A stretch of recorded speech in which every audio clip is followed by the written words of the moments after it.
Sir पे ये केसरी रंग सजाया मैं मेरी ज़मीं अफसोस नहीं जो तेरे लिए सौ दर्द से महफूज रहे तेरी आन सदा चाहे जान मेरी ये रहे न रहे मेरी ज़मीं महबूब मेरी नस नस में तेरा इश्क बहे काला पड़े कभी रंग तेरा जिस मुंह से निकल के खून कहे तेरी मिट्टी में मिल जावा गुल बन के मैं खिल जावा इतनी सी है दिल की आरज़ू तेरी नदियों में बह जावा तेरे खेतों में लहरावा इतनी सी है दिल की आरज़ू ओ हीर रहे तू हंसती रहे तेरी आंख खड़ी नम ना हो मैं मरता था जिस मुखड़े पे कभी उसका उजाला कम ना हो ओ माई मेरी क्या फिक्र तुझे क्यों आंख से दरिया बहता है तू कहती थी तेरा चांद हूँ मैं और चांद हमेशा रहता है तेरी मिट्टी में मिल जावा गुल बन के मैं खिल जावा इतनी सी है दिल की आरज़ू तेरी नदियों में बह जावा तेरी फसलों में लहरावा इतनी सी है दिल की आरज़ू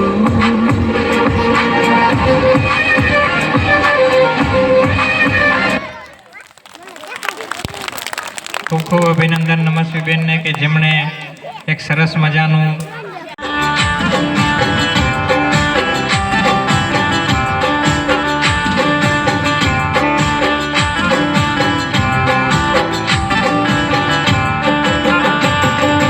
બાંધી મેં તો નવી નવી શાળા રે સૌ ભણવાની આવજો બાંધી મેં તો નવી નવી શાળા રે સૌ ભણવાની આવજો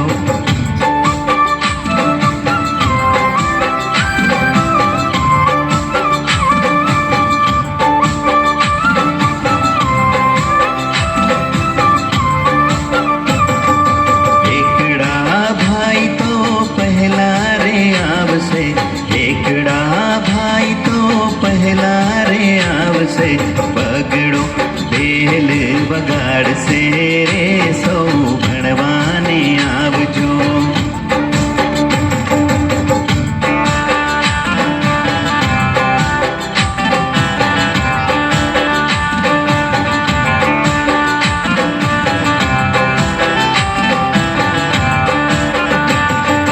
તગડા ભાઈ તો તાળું રે ખોલશે તગડા ભાઈ તો તાળું રે ખોલશે ચોગડો ચાવી આપશે રે સૌ ભણવાને આવજો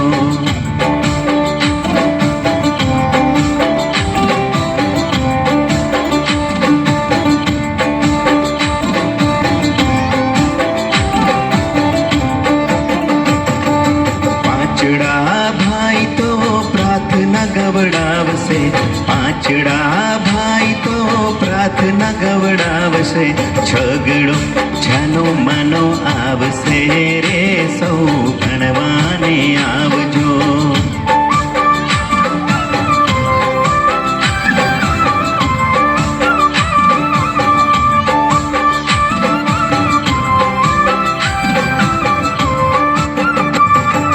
સાતડા ભાઈ તો સફાઈ કરાવશે સાતડા ભાઈ તો સફાઈ કરાવશે આઠડો અભ્યાસ કરશે રે સૌ ભણવાને આવજો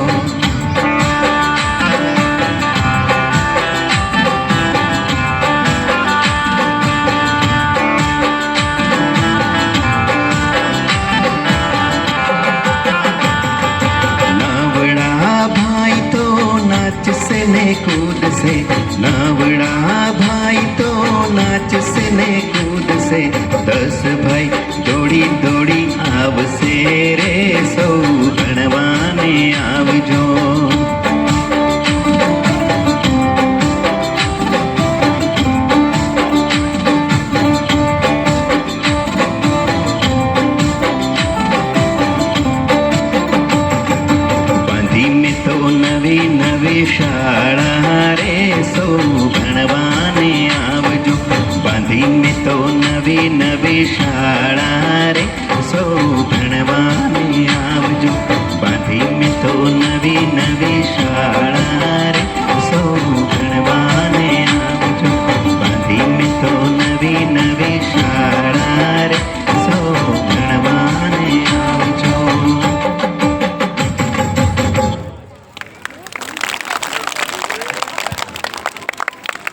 ખૂબ અભિનંદન તમામ નાના નાના વિદ્યાર્થીઓને તેમણે આપણને સંદેશો આપ્યો છે.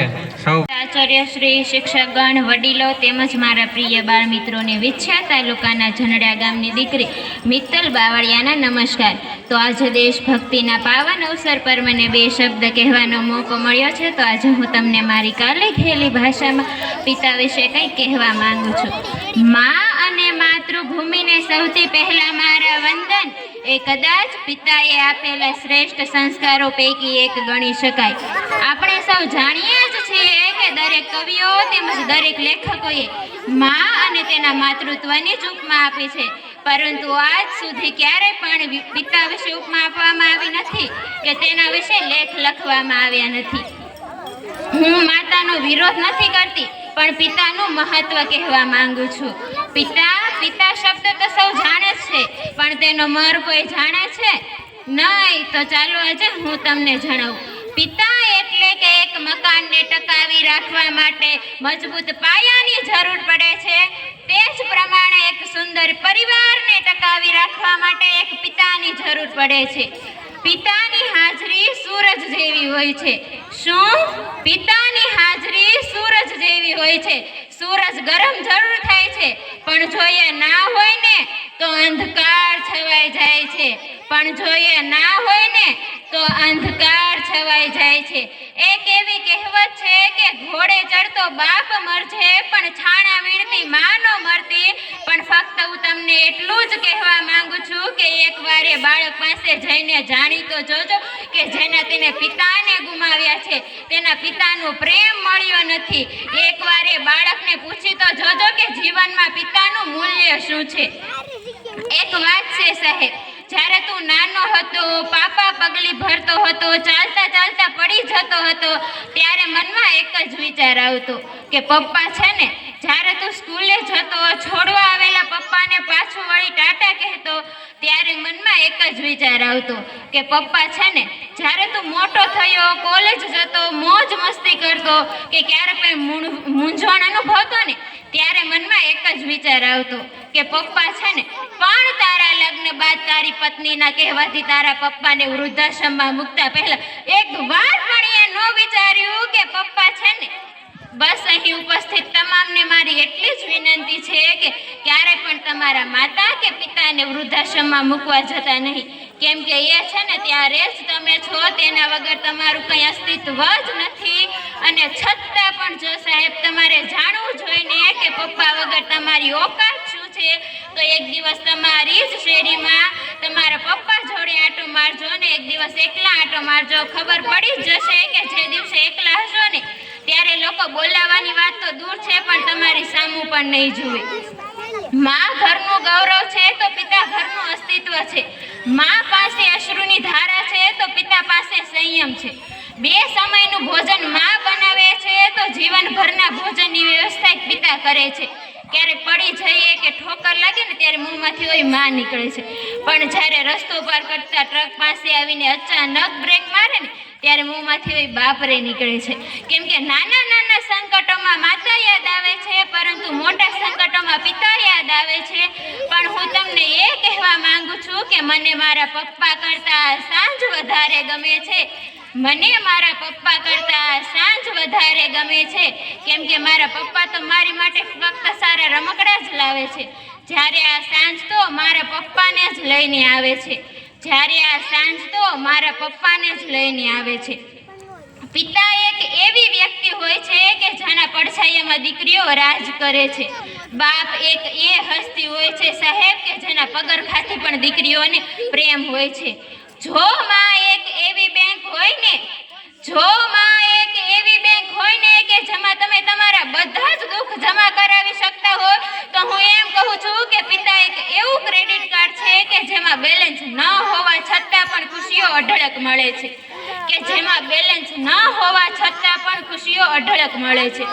અરે પિતા વિશે તો હું કહું તેટલું ઓછું, તેની માટે તો મારી પાસે શબ્દો ઓછા પડે, પણ સમયની મર્યાદાને ધ્યાનમાં રાખીને એક છેલ્લી પંક્તિ કહીને મારી વાણીને વિરામ આપીશ કે ઠાક ઘણો હતો ચહેરા પર પણ અનહદ પરિશ્રમ કરતા જોયા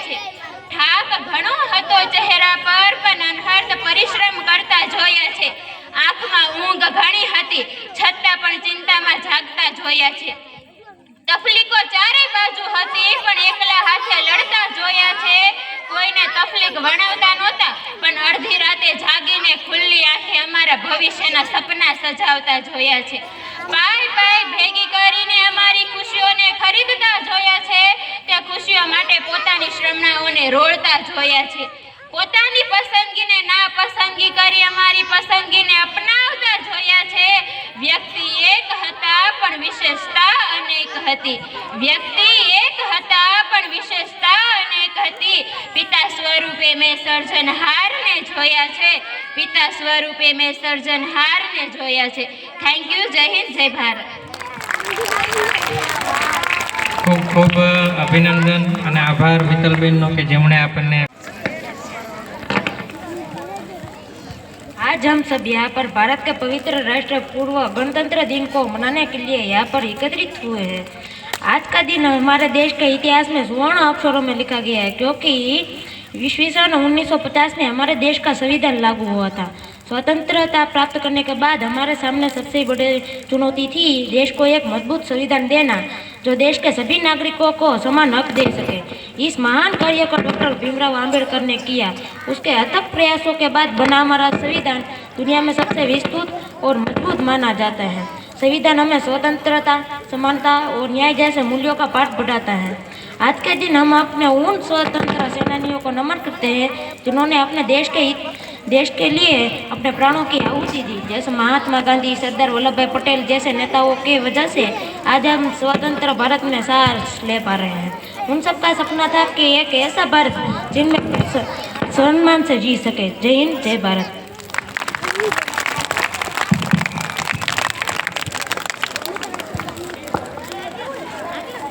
ખૂબ ખૂબ અભિનંદન ભાઈને. શક્તિના પાવન અવસર પર મારે વાત કરવી છે નારી શક્તિ વિશે, એટલે કે નારીમાં રહેલી શક્તિ વિશે. યત્ર નાર્યસ્તુ પૂજ્યંતે તત્ર રમન્તે દેવતા, કે જ્યાં નારીની પૂજા થાય છે ને ત્યાં જ દેવોનો વાસ હોય છે. નારી તું નારાયણી ને નારદ મુનિ પણ તું, નારી તું નારાયણી ને નારદ મુનિ પણ તું, તું શક્તિ કમજોર અને દુખી પણ તું, તું શક્તિ કમજોર અને દુખી પણ તું, તું કરે પ્રપંચ ત્યાં થાય નર, તું કરે પ્રપંચ ત્યાં થાય નર. તારી આગળ તલવારની ધાર પણ વ્યર્થ, તારી આગળ તલવારની ધાર પણ વ્યર્થ. તું પ્રેમનો સાગર ને સ્નેહની સરિતા પણ તું, તું પ્રેમનો સાગર ને સ્નેહની સરિતા પણ તું. જો કોઈ સંસેડે ને તો ઝેરીલી નાગણ પણ તું, તો ઝેરીલી નાગણ પણ તું. તું સતી ને સીતા ને રાધા ને મીરા પણ તું, તું સતી ને સીતા ને રાધા ને મીરા પણ તું. જો વખણાય સ્વાભિમાન તારું ને તો મહાકાળી ને દુર્ગા પણ તું, તો મહાકાળી ને દુર્ગા પણ તું.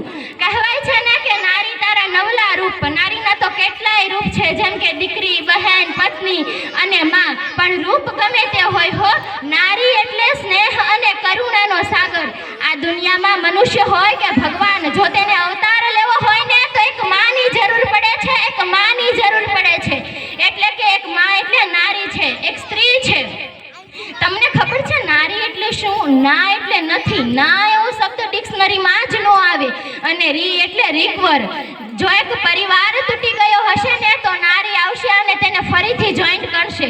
તેને રિકવર કરતા સારી રીતે આવડે છે હો. સ્ત્રી એટલે કે ખોટું રડવાનું છોડીને ખોટું હસનારી સ્ત્રી. સ્ત્રી એટલે કે પિયરના લોકો વિશે ખરું ખોટું સાંભળનારી સ્ત્રી. સ્ત્રી એટલે કે વધેલું ટિફિન ખાનારી એટલે કે સ્ત્રી. સ્ત્રી એટલે કે પોતે મહેનત કરીને પોતાના માટે આરામ આપનારી એટલે કે ઘરનું તાળું એ સ્ત્રી છે. સ્ત્રી આપણા બધા માટે આટલું બધું કરે છતાંય જો તે 10 પાડોશીની વચ્ચે ઊભી હોય ને તો સમાજની નજરમાં તે ખરાબ ગણાશે. જો તે વોટ્સઅપ, ફેસબુક વાપરતી હશે ને તો સમાજની નજરમાં તે ખરાબ ગણાશે. સવાલ કરવાનો એને હક નથી, સવાલ કરવાનો એને હક નથી, પણ જવાબ આપવાની ફરજ એને પડાય છે. પણ જવાબ આપવાની ફરજ એને પડાય છે. સ્ત્રી જો નીચું જોઈને ચાલે ને તો એમ કહેવાય કે આ તો ખોટી છે, અને જો ઊંચું જોઈને ચાલે ને તો એમ કહેવાય કે આ તો અભિમાની છે, આ તો અભિમાની છે. જો સ્ત્રીની શક્તિને આપણે એની તાકાતથી, ખુલ્લા હૃદયથી સ્વીકારીએ ને તો સ્વર્ગ આ દુનિયામાં જ છે, તેની આપણે અનુકૃતિ કરી શકીએ છીએ. સ્ત્રીની શક્તિ શું છે તેને માપવાની ભૂલ ના કરાય. સ્ત્રીની શક્તિ શું છે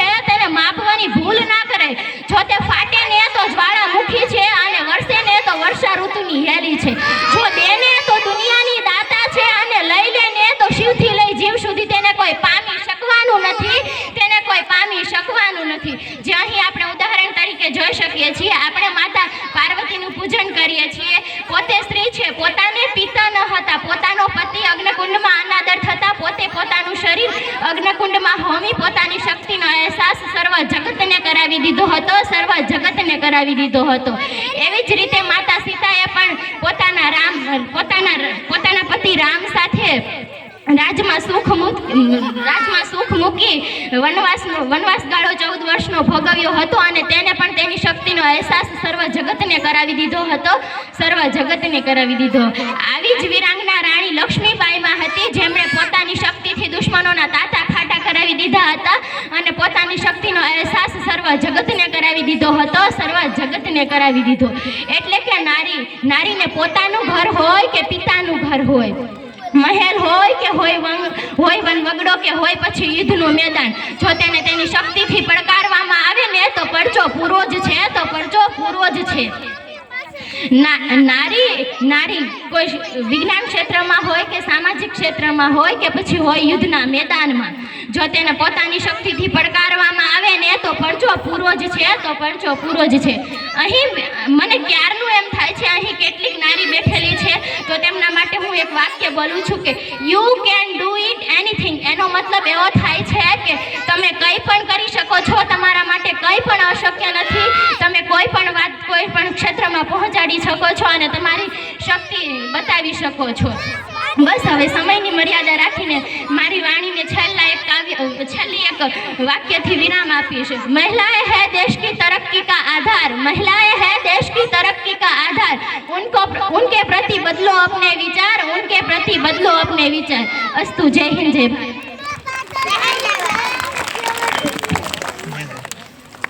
ખૂબ ખૂબ અહીં ઉપસ્થિત મારા મહેમાનગણ, આચાર્યશ્રીઓ અને મારા પ્રિય મિત્રો બધાને મારા નમસ્કાર. મારું નામ સાકરિયા ધાર્મિક અવસરભાઈ છે. હું આજે મહાત્મા ગાંધી વિશે 2 શબ્દો કહેવા માંગુ છું. મહાત્મા ગાંધીનો જન્મ 2 ઓક્ટોબર 1869ના રોજ પોરબંદરમાં થયો હતો. તેમનું પૂરું નામ મોહનદાસ કરમચંદ ગાંધી હતું. તેમની માતાનું નામ પુતળીબાઈ હતું. તેમણે બાળપણમાં હરિશ્ચંદ્ર નાટક જોયું હતું અને શ્રવણની વાર્તા વાંચી હતી. તે દિવસથી તેમણે સાચું બોલવાનો અને મા બાપની સેવા કરવાનો નિર્ધાર કર્યો હતો. ગાંધીજી વકીલાત કરવા દક્ષિણ આફ્રિકા ગયા હતા. ગાંધીજીએ અમદાવાદમાં પહેલા કોસરબ આશ્રમની અને સાબરમતી આશ્રમની સ્થાપના કરી હતી. તેમની પ્રાર્થના સભામાં અનેક લોકો આવતા હતા. તેમને વૈષ્ણવજન તો તેને કહીએ તે કવિ નરસિંહ મહેતાનું ભજન અતિ પ્રિય હતું. તેમની પત્નીનું નામ કસ્તુરબા ગાંધી હતું. તેમણે પણ ગાંધીજીને ઘણો સહકાર આપ્યો હતો. 30 જાન્યુઆરી 1948ના રોજ ગાંધીજી દિલ્હી પ્રાર્થના સભામાં જતા હતા ત્યારે નથુરામ ગોડસે એક યુવાને તેમને ગોળીઓથી વીંધી નાખ્યા. આથી વિશ્વભરના લોકોને ઘણો આઘાત લાગ્યો હતો. તેમની સમાધિ દિલ્હીમાં આવેલી છે. તે રાજઘાટ તરીકે ઓળખાય છે. ગાંધીજીને રાષ્ટ્રપિતા તરીકે પણ ઓળખવામાં આવે છે. જય હિન્દ, જય ભારત.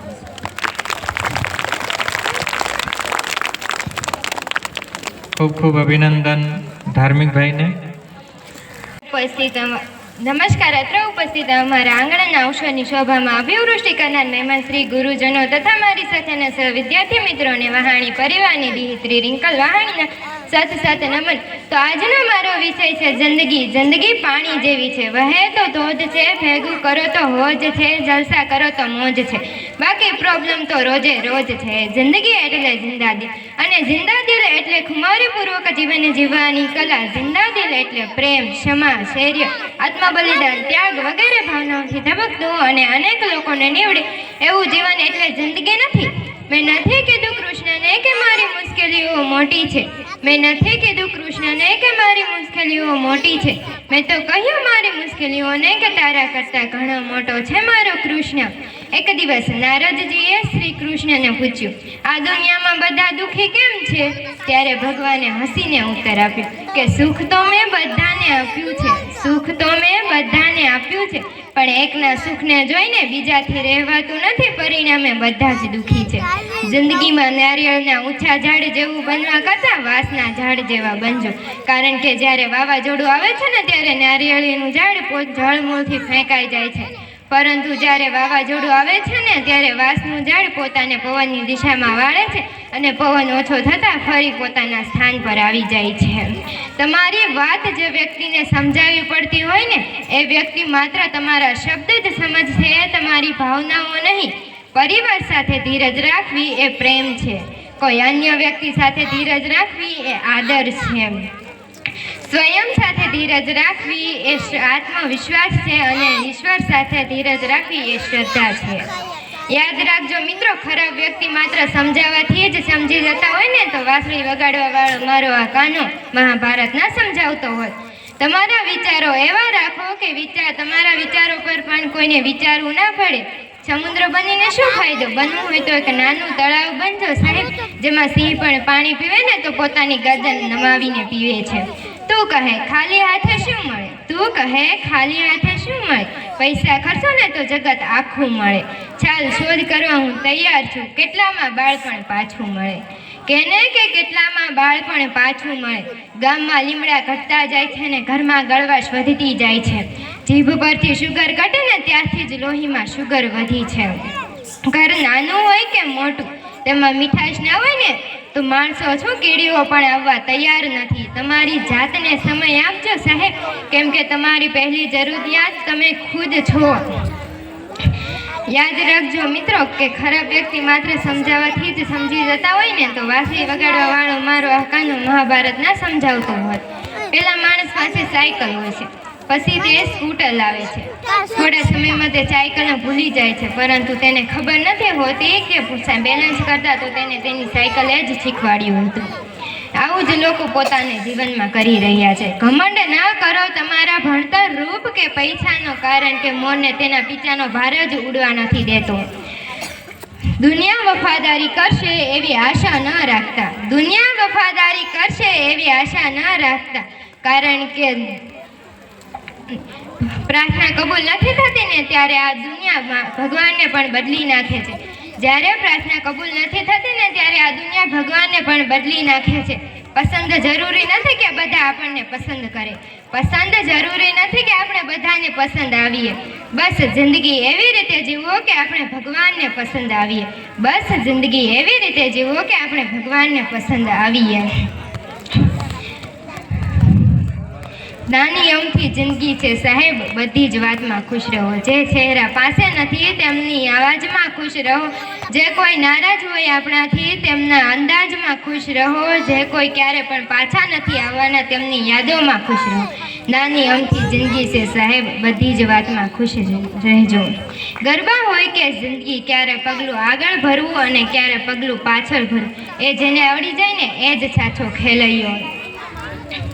જિંદગીમાં સુખ દુઃખ આવે તો ગભરાવું નહીં, કાયમ હસતા રહેવું એ જ મોજ અલગ છે. જિંદગીની સફરમાં તો એકલું જ ચાલવાનું છે. રસ્તામાં ઠોકર વાગે તો તેની પણ મોજ અલગ છે. મતલબી દુનિયા છે સાહેબ, કોઈ કોઈનું નથી, બધા પોતાના સમજવા એ જ મોજ અલગ છે. કોઈ આપણને જાહે કે ના જાય પણ સામેવાળાના દિલમાં સ્થાન આપવું એ પણ મોજ અલગ છે. ખબર છે જવાની છે માટે હરકત અમારી નથી, પોતાની મોજમાં રહેવું એ જ મોજ અલગ છે. મને શાંતિપૂર્વક સાંભળવા બદલ આપ સૌનો ખૂબ ખૂબ આભાર. ખૂબ ખૂબ આભાર રિંકલબેનનો કે જેણે આપણને જીવનમાં પડકારો આવે हमारे यहाँ कोई मारे ना, यहाँ अपनी भी थोड़ी अदा थोड़ा अंदाज है. ऐसे है चाहे वैसे है, अरे जो भी है जैसे है खुद पे हम नाज है. जाने ना हमको ये जमाना, चाहो तो हमको आजमाना. प्यारबाज हम चालसाज हम इश्कबाज दिल वाले, कहते हैं हमको प्यार से इंडिया वाले.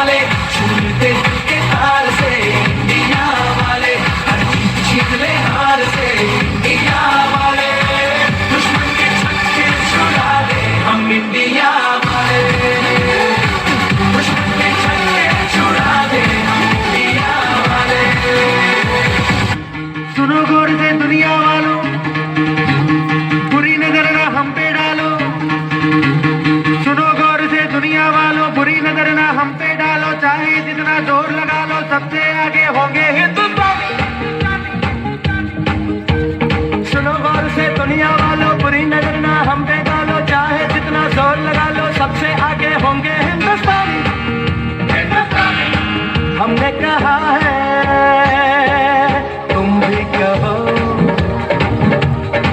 हमने कहा है जो तुम भी कहो.